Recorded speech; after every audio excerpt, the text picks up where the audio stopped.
Now we're going to show you how to make a mold box using the corrugated plastic strips. These are extremely handy and user-friendly for making quick mold boxes of really irregular shapes.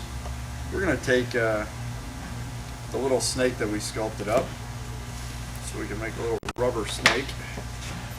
We have a couple of them here, but what we're going to do is first use a piece of plastic. We have a couple other different sizes that we use in our own shop, but find a piece of plastic that you can make a mold base out of. If you don't have that, maybe a piece of glass or perhaps even a piece of wood, laminated wood, and set your piece on the mold base. Here we're going to simply just cut the corrugated. The corrugated plastic is a fluted, if you want to say, plastic that has these. It's a double wall, and the concept here is we're going to be able to score through one side of the wall and make very irregular shapes and bends using this corrugated plastic. So traditionally, what people would do is they would actually go and they would make a square mold box going all the way around the piece, which would is one way of doing it. But what happens is you end up wasting a lot of space in the mold box because you're not following the contour of the part.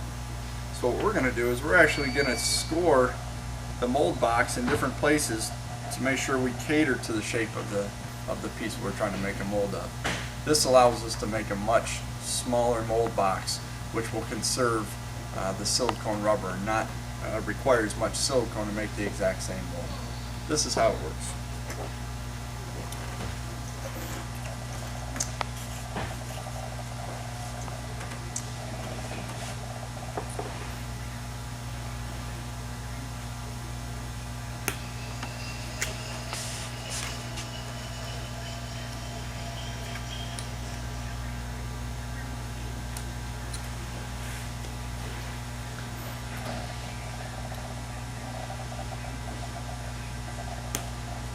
By cutting the inside or the outside of the corrugated, we can make different bends based upon where we want the materials, where we want our mold box to come to. So now we can follow a very detailed shape of our piece to make a very small mold box around the outside of the part. The ideal wall thickness for the silicone rubber is about 1/4 to 3/8 of an inch based upon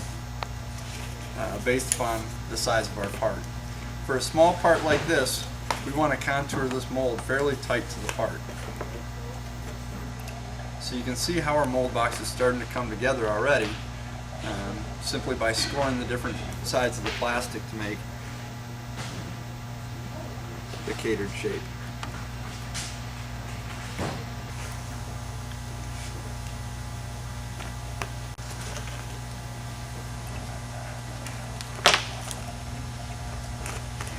Once we start getting it in place, we can actually start tacking it down. This will help us kind of have a better idea as we make our way around the piece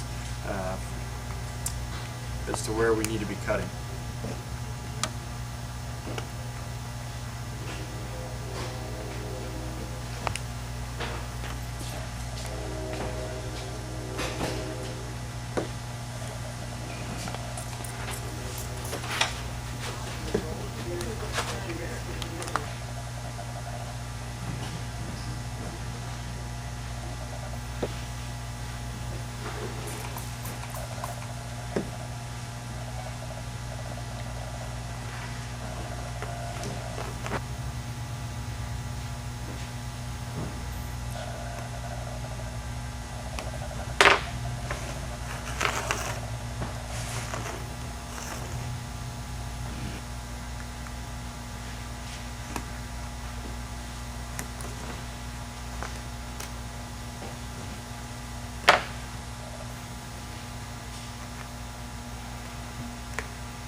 Now you can see we have a much tighter mold box, which is going to require a lot less silicone rubber to make the mold.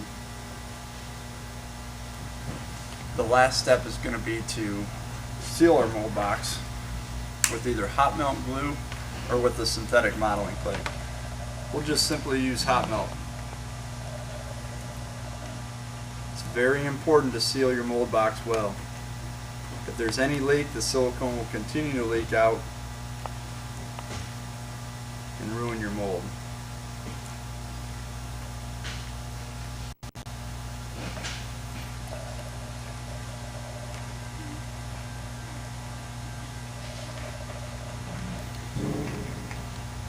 Where the two pieces of corrugated come together, make sure to seal this piece extremely well, as the material will seep up the corrugated and leak out. We're now ready to make a silicone rubber mold.